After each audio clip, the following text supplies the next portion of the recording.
Going to do, doesn't he? The good thing with that is like you can see with the goalkeeper, because he's moving it, he has to go across. He has to go across, so you have to hit that. You have to hit the target. That's all you want in that. No tears from the lads. No any tears, no hugging. It's just unexpected. Yeah. It was someone up front finally, being in a position to, stretch a team, get half a chance, get half a yard and take the shot. It's just, I don't know what to say for him. It's an unbelievable moment. This is fantastic. Brilliant from Cole Palmer. Did you think he was going to do this, or did you think he would hold it up? You might as well. It's the only place he could have put it. And brilliant. Look, we question whether Gareth would make the substitution, get Harry Kane off in big moments. He's gone and done it, and it's paid off for him big style, and it's absolutely amazing. In all three knockout games, right, they've had to come from a goal behind. They were 86 seconds away from going out against Slovakia when Bellingham did the overhead kick. I said right at the beginning, the football might not have been pretty. You cannot, though, criticise them for their resilience this team. Absolutely. I think they deserve huge credit, and they keep coming up with all the answers. Obviously, listen, Holland done well the second half, trying to suffocate England, but the subs came on, they found a way to win.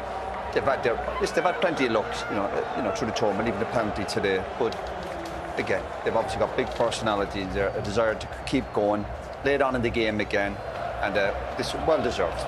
I saw that sign that said player of the match, Ollie Watkins. Well, why not? I don't know who. How many times have you seen him do that for Villa? Yes. He's got that in his locker. That sharp finish, his first touch, it sets him up to swivel and hit it. Brilliant finish. And as a centre forward, when you do that, Ian, is it that you're not giving the goalkeeper any chance to set himself because you take the touch and you take the shot so quickly? Well, what's happening, Mark, is that the way the ball's come into him, he's taking it in. The goalkeeper is trying to find where he can see the ball so as he can see, right, is he going to shoot? Yes, he's hit that so well. He's hit that so well across the keeper into the far corner. It's a brilliant goal. Back-to-back finals of the European Championship for England. This is not a night to say, the marriage will end in tears. They'll be second favourites. It's as simple as that. Spain are brilliant, a fantastic team.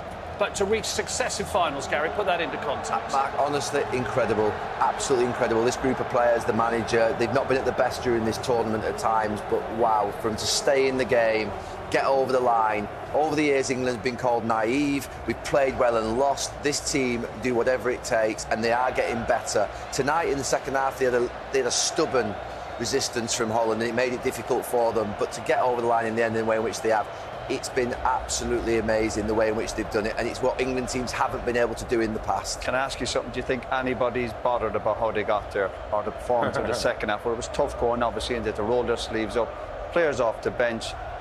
People couldn't care less. They'll just be over the moon. And this is a brilliant. Deserve to win any game. Palmer, nice pace of pass. Again, it's a touch. We've seen him do it for Villa so many times. He gets in these positions. I'm sure his mindset is, I'm getting a shot of it here. And we always think sometimes this luck goes between players' legs, but I've spoken to really top strikers, and they say there's a knack to it. There is a knack to it. Jermaine Defoe was really good at it, was it? Shooting between the players' legs. And as the ball comes into him, he knows what he's going to do, doesn't he? Solskjaer was the best at it. Yeah, he knows what he's going to do, doesn't he? The good thing with that is like you can see with the goalkeeper, because he's moving it, he has to go across. He has to go across, so you have to hit that. You have to hit the target. That's all you want in that. No tears from the lads. No any tears, no hugging. It's just unexpected. Yeah. Do you know something? It's interesting from a defensive point of view about a defender stretching the leg and leaving it open. Once it goes through the legs, Peter Schmeichel used to say to me, I'm dead, I've no chance. It's gone through the legs, the keeper very rarely saves it. The substitutes again. Yes, well, we said that before. England have got great depth. They should be able to use the bench. It's off the bench. He's come. He's waited for his opportunity. He's come. He's done it, Hoogs. It's fantastic. Same with Edgley Conser. They come on, they do their job, and now we're into the finals. Amazing. Yep, a few fireworks in the fan park here. Probably a few England fans there. More analysis to come, more reaction to come. England against Spain in the final of the European Championship this Sunday here in Berlin, as England get over the line against the Netherlands. Thanks to that man, Ollie Watkins, with a late winner by 2-1.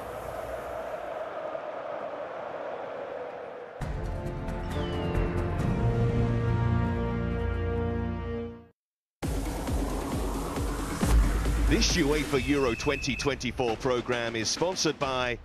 And make a difference. You heard Harry Kane talking about it as well, because you need the whole squad. Now, people are talking about the draw. You've had a lucky side of the draw. It's not our fault that the other teams haven't won their side, so they can be on the easier side of the draw. Everybody wants that side of the draw so as you can do what you've done. Yes, England haven't played brilliantly to get there, but they've got there. and they've got better as they get. France were on the other side of the draw because they didn't win their group. Absolutely it's as simple right. as that. Absolutely right. that. Right, we will take a big, deep breath. We'll take a break. We'll be back in a couple of moments' time. We will hear from that man himself, Gareth Southgate, leading his country into another European Championship fight. Had some very special nights as England manager, but through to a final on foreign soil. Where do you place tonight's achievement? Yeah, I think it has to be the best. You know, it's another landmark. But the way that we played as well, you know, we played so well throughout the game. It was a complicated game. They kept changing. We had to keep changing how we were defensively, especially. But I thought we caused them problems all night. And the end is so special for the squad. Again, it's an example of what the squad are giving to the cause, basically. You had a little bit of criticism for your substitutions, not making them quickly enough, but well, that was perfect, wasn't it, tonight? Palmer to Watkins. Yeah, look, sometimes it can work that way. So the most important thing is that all of the squad are ready to come into the game, and they've kept tight. It's hard, 26, you disappoint 15 every time, but we spend a lot of time with those guys. Their attitude's been exemplary, and yeah, so chuffed for Ollie to get his moment. What felt right about bringing Ollie on tonight for Harry? Well, we just felt energy-wise we were starting to lose a bit of pressure. Harry got that knock in the first half as well. And of course, Ollie can press well, he can make those little runs in behind that he did. So, yeah, we thought it was a good moment to try it. But this is a team of conjuring incredible moments, quality moments, defining moments at special times, as per Watkins tonight. Yeah, no question. I mean, we also had Phil's shot that was cleared off the line. The disallowed goal is inches again. So, look, I think we deserve the win tonight. What pleased you most? This formation has worked. You've talked about the players' mindset changing. Is that what pleased you most, the level up in performance? Yeah, no question. But it's a different game. You know, the opponent gave us a little bit more space. The early games we didn't have any space to play. We were very fluid in the formation. It wasn't just a back three. You know, Bukayo did a brilliant job of covering inside into midfield to defend, and we had to adapt all the time, and the players made so many good decisions on the pitch. It's the only downside of sorts that Phil Foden wasn't rewarded. He was so close to scoring, but he wasn't rewarded for his performance. No, but I think that's as well as he's played in an England shirt, and he had a huge influence on the game. What about the fans as well? Because there was a big orange wall, but the England fans were out singing it for most of that night. Yeah, well, they're still here. So, yeah, I mean, you were looking at the numbers thinking it looks like we play away, but that wasn't the case with the noise, that was for sure. Well, commiserations. Over the piece, do you think England deserved it? First half, yes. Second half, not. But in the second half, it was more 50-50. They created problems in our midfield in the first half. We didn't control the way how they play between the lines with Bellingham, with Foden. That was really difficult. We had to change to put one midfielder more in the midfield, and after that, it was a 50-50 match. My feeling was in the last 20-25 minutes maybe our team is a little bit more fresh than England, but they scored a great goal in the last minute, and that's football. Sometimes I don't say to be unlucky because it's a great goal, but maybe we deserved an extra time, but it's like that, and we can be proud about our national team. I'm really proud about the players because we had a great tournament, and unlucky-wise, it stops tonight.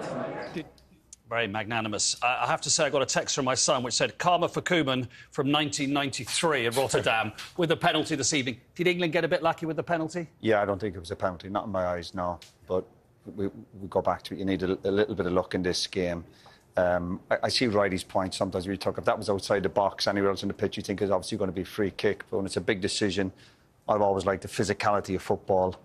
And in the box, split decisions, not for me. No, but for England tonight. Right, I've written down a few names here, Gary. Obviously, Lamine Yamal, absolutely amazing. 16-year-old Nico Williams, Morata up front. Dani Olmo's coming for Pedri, and Olmo's had 5 goal involvements. this is a team who are well-grooved, who can play different ways, because sometimes the wingers play wide. Yeah. Last night they tucked in more. Yeah, we'll concentrate on the wingers, and to be fair, I've been the full-back. You know, Kyle, Trippier or Shaw on Sunday have got big jobs. But trust me, if we let Rodri and Fabian Ruiz play in midfield, their jobs will be a lot harder. So it's really important. The most important thing is we get people up against them too, because if they're releasing the passes to those wide players, that's when full-backs like me are in trouble, and full-backs for England on Sunday will be in trouble. Get against Rodri, get against Fabian Ruiz, try and deal with them, and you'll stifle a lot of the attacks forward to those two wide players. I thought they were amazing last night, the way in which they responded to going a goal down space. It was a brilliant performance, that. There's so much to enjoy about this Spanish team, if one were a neutral, Ian. Yeah, well, we are. There is, because obviously they've got these two unbelievable wingers. One of them's 16, I've heard. 16, yeah. But, you know, we know that... they'll be 17 on Sunday. 17 on Saturday. What they've got is they've still got the way that they can play. You've seen them, especially with Fabian Ruiz coming out there, and you mentioned Rodri. But now they've got that directness with those two wingers. It gives them a whole different dimension in respects of how they can hurt a team. And so, you know, it's going to be a tough game for us. But it's a final. Of course it's going to be a tough game. They've got plenty of fight in them, sorry. They've got plenty of fight. We talk about how good they are technically. Came from a goal down against Germany, France. Yeah. And look at the experiences player. So Carvajal missed the game yesterday because he was suspended. He's back. Lenormand is back. Obviously, Laporte, we know from the English game when he was at Manchester City. Cucurella looks like a different player, doesn't he? Let's be honest, when we see in the Premier League. They're absolutely brilliant players. And again, they've won all the big prizes. This would be the toughest game that England could possibly face. But I still think England have a chance, particularly on set piece. We saw the French causing problems. Did some great chance from a couple of corners. So maybe that would be the best bet for England. You see what Holland did to us tonight, packing that midfield in the second half. Obviously, we do pack the midfield with Mainu, Rice, Foden and Bellingham. We're going to have to pack that midfield on Sunday, because if we let them have space in there... But the thing is, but at the same time, Guy, if they do come through, we have still got the capability with players who can break through the Spain defence, and then hopefully we can breach them. Will there be a bit more space for England because the wingers do like to get forward in that sense? So a bit more for England on the counter to run into. Yeah, and then it comes down to, can we take advantage of that and be ruthless in those moments? That's what it's going to come down to. Nice problem to have, because it means England are in the final. So brilliant. Nice. Thank you very much indeed. Thank you. Thank you, Roy. Thank you, everybody. So do make a date with us for Sunday's final. Spain taking on England here in Berlin. We'll have all the build-up 6:30 here on ITV1. And before that, and sticking with football on Friday, the Lionesses back in action. The first of their crucial Euros qualifiers against the Republic. Comments, didn't he? Yeah, do you know what he's done? He's done a brilliant job from day one when you think about it. He's created an environment, obviously, for players to go out and express themselves. He's had a bit of luck, but we all need a bit of luck. He's made some big decisions before this tournament. People like Grealish and Rashford, everyone raised an eyebrow when he made them decisions. He's done a brilliant job, but he's got to try and go and finish. You know, we discussed before it. We saw his stats, absolutely fantastic. But if he can get that trophy at the end of it, then it'd be amazing for him. Incredible. It couldn't happen to a better man. I think that anybody who played with Gareth, worked with Gareth, you have obviously here as well. He's a brilliant person. He deserves it. Sometimes you don't get the reward that you deserve for the way in which you sort of carry yourself, and Gareth has always been exemplary. But he's put a lot of work into it. Obviously, when I was with England, he was with the under-21s with Steve Holland, and the preparation and diligence in their work was incredible, and they prepared for this moment. And little things that happen. Obviously, he got the job in a strange way, if you remember, but the way in which he's taken it on, the way in which he's handled it has been absolutely perfect. And, you know, England have had some fancy names as managers over the years. If you remember when Gareth came in, he wasn't that fancied. Yeah. And look at how it's worked out. And look, go and finish the job off on Sunday, because he deserves it. He took his time. When he did get it, he took his time because he wanted to work out how he wanted to do it.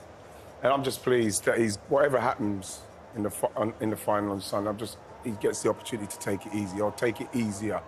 You know what I mean? Because he's somebody that's... What, after the final? Absolutely, absolutely. He's somebody that's had to deal with a lot of pressure in this time, in this particular time with England. Look at that, the standing ovation from family and friends for Ollie Watkins. That's great to see, because that's just spontaneous.